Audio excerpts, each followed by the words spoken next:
दर्शन उसी को प्राप्त होते हैं जिसकी भगवत दर्शन की प्रबल उत्कंठा के लिए चार बातें जीवन में आ जाएं। पहला, नित्य निरंतर नाम जप रसिकों के संग से। शर्त है रसिकों के संग, भजन न होई संग में, फिर मनमानी नहीं होता। रसिकों के संग से भजन की वृत्ति, प्रमाणित भजन होना चाहिए आचार्य परंपरा, गुरु परंपरा से।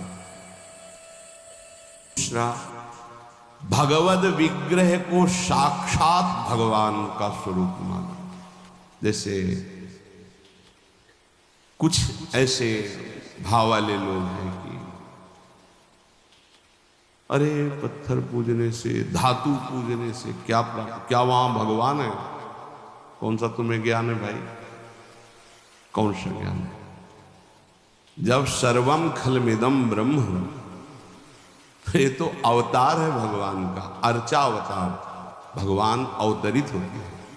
जैसे हम छवि विराजमान किए, जब हम भाव सेवा करते तो भगवान छवि में आके विराजमान, भगवान विग्रह में विराजमान होते हैं।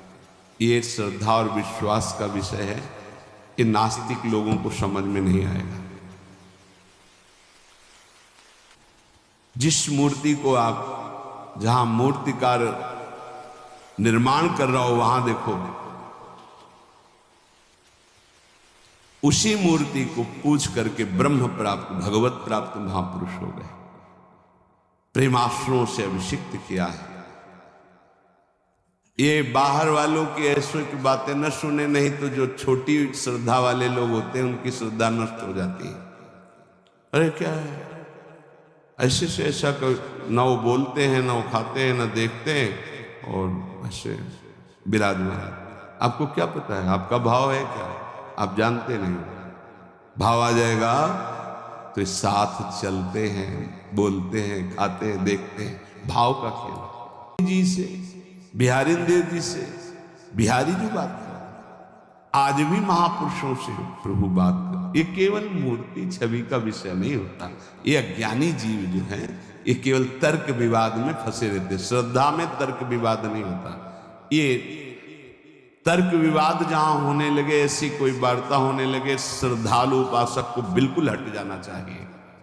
भगवत दर्शन किसको प्राप्त होते हैं? पहला, जो रसिक महापुरुषों के गुरुदेव के अनुसार भजन करता, नाम जप, मंत्र जप। दूसरा, भगवद विग्रह को साक्षात प्रभु मान करके। कहो सो कहां, जहां प्रभु नाही। जब सर्वत्र प्रभु है, तब तो हमने प्रभु का श्री विग्रह, अर्चा विग्रह, ये अर्चा अवतार है भगवान का, इनको विराजमान किया। साक्षात मेरे प्रभु हैं। ये बाहरी दर्शन। तीसरा, प्रभु को अर्पित किए हुए प्रसाद के अलावा अरुचि होना। कुछ भी ऐसा जो हम प्रभु को अर्पित नहीं कर सकते, वो हम नहीं पा सकते।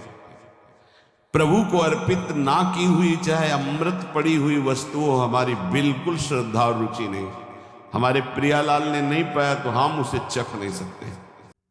ये भगवत प्राप्ति, भगवत दर्शन के लिए बहुत आवश्यक है। गुरु प्रदत्त भजन में आसक्ति, इष्ट के श्री विग्रह छवि में साक्षात भाव, और इष्ट को अर्पित ना किए हुए वस्तु, वस्त्र, पदार्थ, भोगों में पूर्ण अरुचि। कई बार हमने ऐसे संतों को देखा जो अमनिया जैसे, पा लीजिए, नहीं अमनिया है ना, हम अपने ठाकुर को भोग लगा के पाएंगे, या आप अपने श्री जी को भोग लगा दीजिए तो पालेंगे, अन्यथा नहीं। अमनिया माला, पत्र, पुष्प, सुगंधित कुछ भी नहीं। हमारा जीवन प्रसादी हो जाना चाहिए। ये बहुत ध्यान से अपनी दिनचर्या में देखिए कि कभी अमनिया मत पाइए। चौथा, सहनशील। ये बहुत आवश्यक है। बहुत सहनशील उपासक को होना चाहिए। जितना सहोगे उतनी भक्ति प्रकाशित होगी। सैत सैत बाढ़े भगत गृह तनु गुरु हितगार। गुरुदेव को समर्पित जीवन और सहनशीलता निश्चित भगवत दर्शन, 4 बातों से निश्चित भगवत दर्शन हो जाता है।